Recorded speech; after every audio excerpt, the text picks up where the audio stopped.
Welcome. My name is Paul Desmarais, one of the instructional designers here at EP, and I'm here to discuss assessment in online courses. What is assessment? I think it's a good idea to have a working definition of what assessment means in the context of designing and teaching an online university course before getting too far along in our discussion. At its core, assessment is measurement. Assessment exists in many different forms. You can assess or measure just about anything. What we're concerned with is measuring learning, which is a massive challenge. Learning has no height, width, mass, electrical charge, or physical presence, and yet measuring it successfully is critical, not only to the success of our courses, but to the success of our students beyond the classroom. Why assess? Assessments generate proof or evidence that our students are learning what we intend for them to learn, as well as we believe they need to learn it. In order to discuss the topic, we need to establish a foundation for our references. To do that, we'll discuss the different types of assessments, both on a macro and micro level, and how these types of evaluations can benefit your students.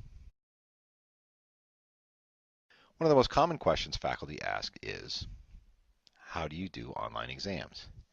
And that's really the wrong question to ask. When you start to think about how you're going to evaluate your students in your online classroom, it's important to understand that the best method of assessing students online may not be the same as what worked for you face-to-face. That's not to say that what worked face-to-face won't work online. The goal, really, is to craft an assessment strategy appropriate for 4 different things. The first thing that you have to work towards is an assessment strategy that works for your learners. Each student or group of students has unique characteristics. Good assessments are constructed based on what works for the students who will be assessed. The assessment needs to be appropriate to the material or subject being taught. Some content is best assessed in one way.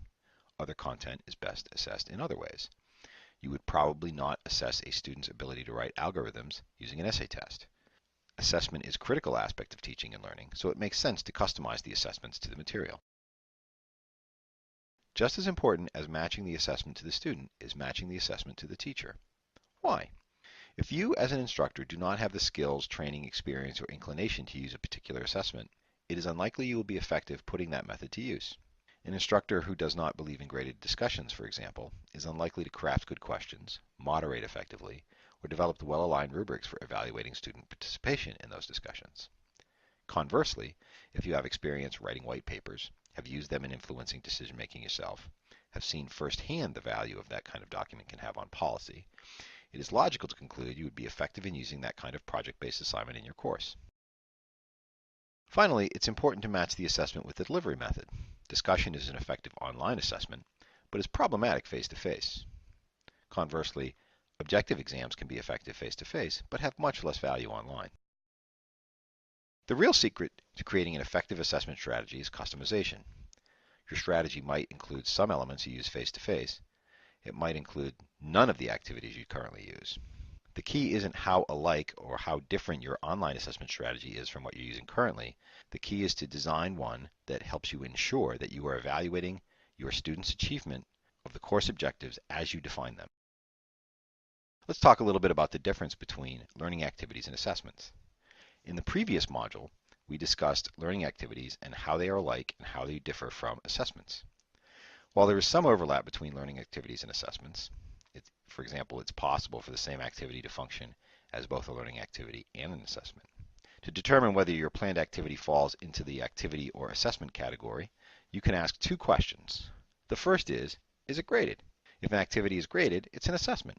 It might also be an activity, but if you are assigning a grade to a task or activity, it is, by definition, an assessment. The second question is the focus on participation, and do students have the freedom to take risks without penalty? If the answer is yes, then you've created a learning activity. If the answer is no, then the activity falls squarely into the assessment category. Why is this important? Well, when you're designing your course, you have to account for how students will view these 2 related but cognitively very different mechanisms for learning. In order to measure learning, we must assess, but students learn more from activities than they do from assessments.